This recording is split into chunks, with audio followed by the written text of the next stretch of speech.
Now we've created some collider objects for the creature, but we also need to create some decent colliders for the terrain as well. So let's start by object merging in the static portion of the terrain that's left over after fracturing. So drop in an object merge and point this to object context slash fracturing and out static region. And this gives us the leftover terrain after we've cut out that chunk that we did the detailed fracture on. Now, we don't really want to collide with this entire terrain if we can avoid it, so I'm just going to cut out an area around this detailed destruction area that we're going to use for collisions, and then if it seems like our fractured pieces are going too far beyond the area that we've carved out, then we can expand our collision area a bit more. But I want to start by limiting this as much as possible, just so that we don't have to cover a huge area with highly detailed colliders. So to carve out an area near our main fracture here, I'm going to bring in our area of interest once again. And if we go back to the fracturing setup, we can take a look at the sphere that we were using to cut out that area of interest here. And just to easily reference that in to build our colliders for the terrain, I'm going to just drop in a null after the mountain sop. I'll call that area of interest. And then let's go back to our destruction, drop in a new object merge, point that to obj slash fracturing slash area of interest. And I'll template display that, and we can do some scaling and such to move this around into place and expand that to define exactly the region of the terrain that we want to cut out for collisions. So I'll drop in a transform sop after that area of interest. Let's try scaling that up by 2. And right now this is scaling based on the origin, which is not a very easy way to work. So I'll use my Centroid transform preset once again. And now when I do a uniform scale of 2, that's much easier to work with. And let's scale this in the x-axis as well. Rotate that to cover perhaps the area that the creature's traveling in case it's pulling some more of the fractured pieces that way. And of course, you can translate this around as necessary. So I'm going to try something like this. The creature bursts out of the ground and then travels in this direction. So I'm kind of expecting that I may need some more coverage on my colliders in the direction the creature is traveling. So this seems like a decent starting point. And now to cut out this area, I'm going to do a Boolean intersect. So type Boolean, drop in that intersect, connect our static region to the first input, that transformed area of interest in the second. I'm leaving both of these set to be treated as solids. And now you can see this carves out this nice solid chunk of terrain that we can use to build some colliders. Now you could potentially try just doing some sort of a convex decompose on this directly, and you could also try a Voronoi fracture on this, kind of like we did with the tubes on the creature tentacles. But in this case, I've actually done something that's kind of a combination of both. So I'm going to scatter some points on the surface of the terrain to do a Voronoi fracture that will give us a fair amount of fracture detail on the surface and less fracture detail on the underlying areas where we don't need as much detail. So to help carve out just the exterior of this terrain here, I'm going to scroll down in my Boolean options, and we can use these output primitive groups to help select certain areas. And if we turn on this A inside B group, this will give us the portions of the terrain, our first input of the Boolean, which is A, that are inside the second input, B. So if we drop in a blast and connect the Boolean to that, display that, and select A inside B, and then flip that to delete non-selected, this leaves us with just our original terrain that's been carved out by that intersection. And I don't feel like I really need much fracture detail inside this hole here, so we can delete those inside faces in there. And luckily we have an inside group on this geometry that we can use to delete that. So I'll drop in a new blast, set that to delete the inside group. And now we just have this exterior terrain. And now I'll just drop in a scatter to create some points to Voronoi fracture it, display that scatter, and we might want a bit more resolution than this, so I'll try turning that up to 3000 points. And now I'll use those points to do a Voronoi fracture on this solid chunk that we cut out here. So we'll connect the solid chunk from that boolean into the first input of the Voronoi fracture, those 3000 points in the second input. And this was a fairly slow fracture to run. It took, I think, a bit more than 10 minutes. So you could certainly try this with fewer scatter points if you'd like, but let's drop in an exploded view to take a look at what these results look like. And displaying that, the default amount of scaling on that exploded view makes it kind of hard to see exactly what's happening. So let's go with a very small uniform scale here. I'll try a scale of 0.05. So when we do this Voronoi fracture with those scatter points just scattered on this exterior surface here, we get a fairly detailed representation of the surface of this terrain here.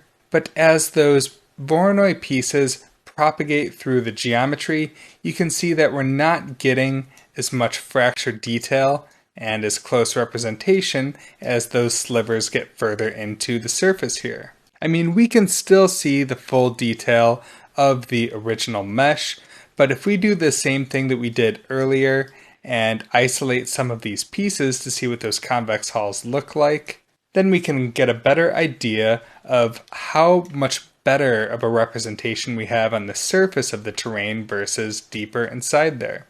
So I'll just select one of these pieces based on its name attribute, flip that to delete non-selected, and once again I'm going to do a shrink wrap around this piece and template display that shrink wrap.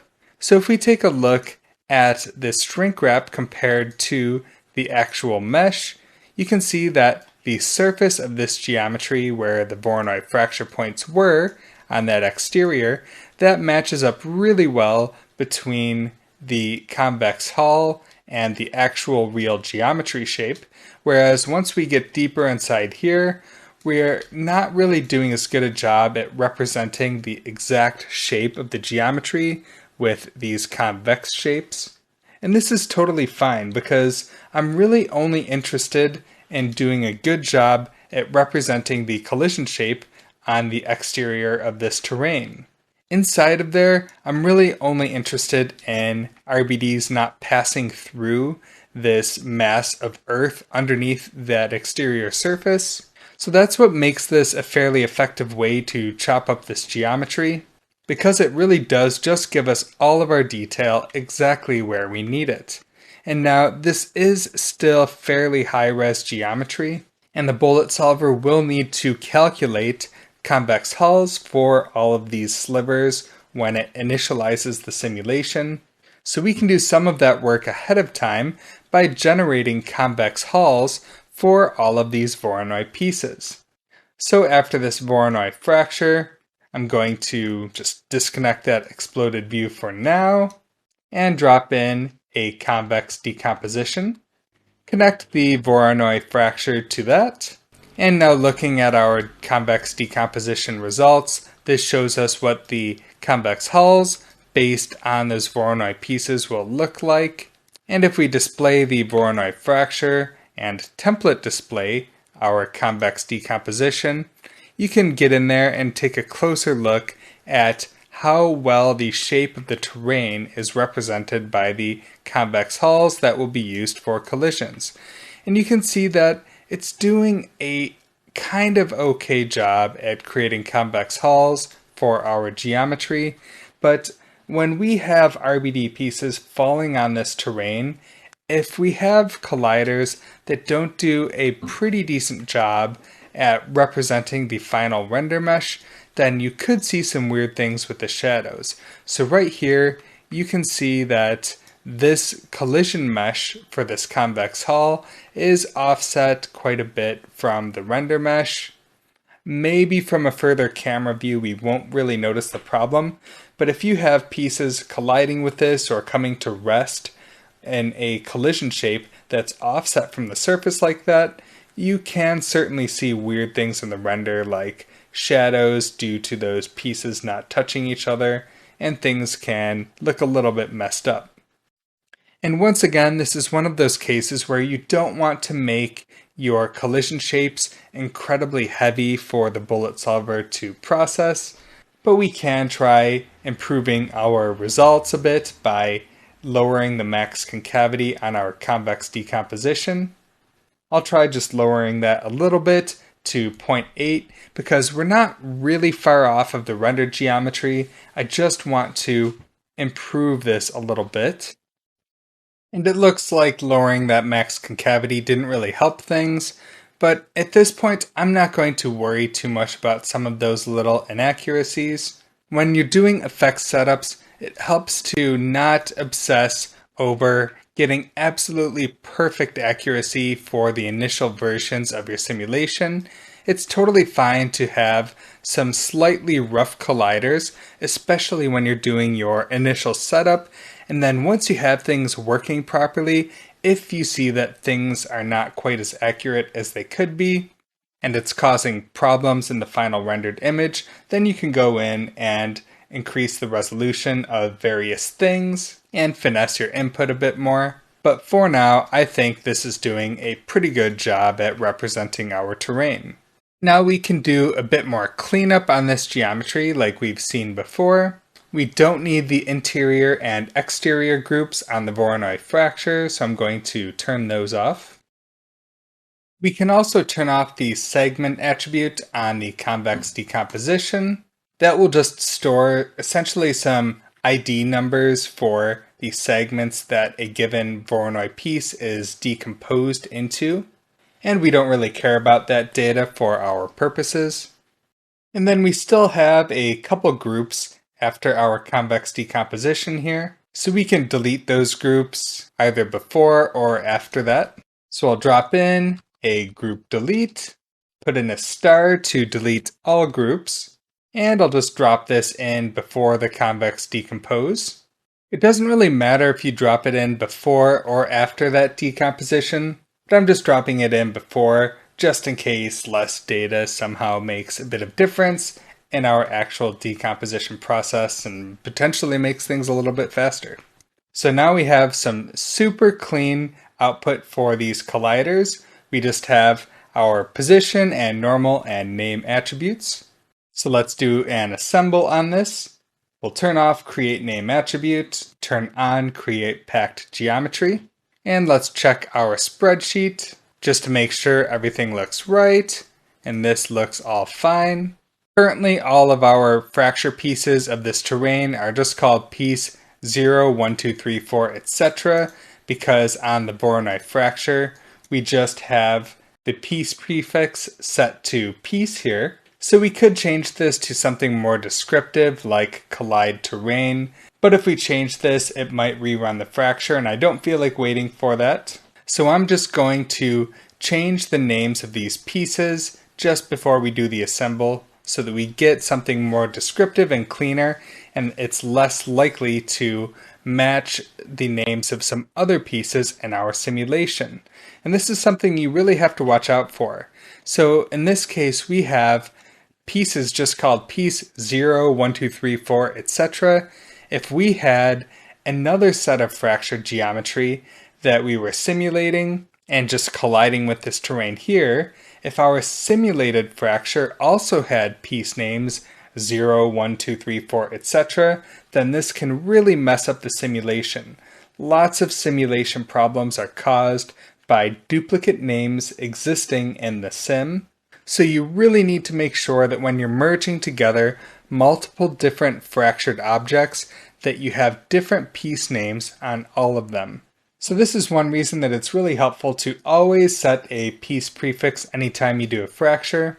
And of course we can always set these names later. I'll just drop in a primitive wrangle and I'll call this name prefixes. And then we'll say s at name is equal to collide underscore terrain underscore plus the current name value, the string name. And now if we look at the assemble output, all of our piece names start with collide terrain, and they just have that piece number appended after this collide terrain prefix.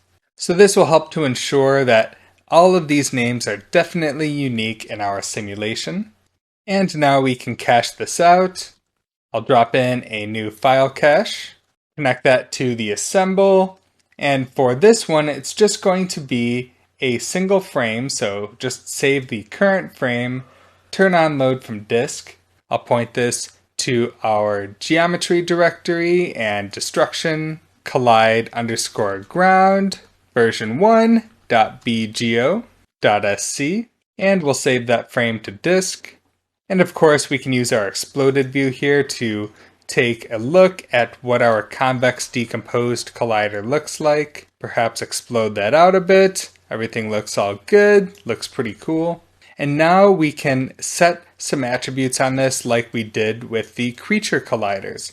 So let's drop in an RBD configure, connect the file cache to that, and you'll notice that I've been doing these RBD configures after the geometry is cached out. And this is because if we want to change some of the simulation properties, we don't necessarily want to have to recook and recache things just to change how the simulation behaves. So it's a good idea to cache out all of this packed geometry, but leave this RBD configure after that cache so that we can easily change these things as we're iterating on our sim. Especially if you want to start changing things like bounce or friction or density or something. But for now, I'm just leaving all of that stuff at default.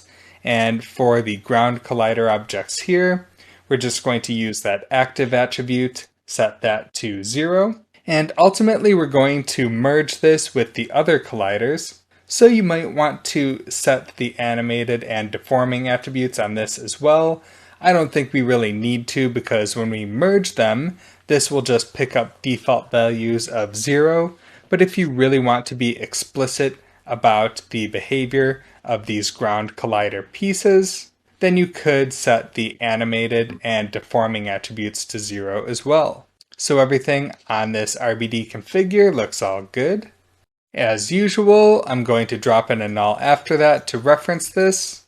I'll call this collider ground. And now with this ground collision all sorted, and the creature colliders all sorted as well, now we're finally ready to start running our bullet simulations.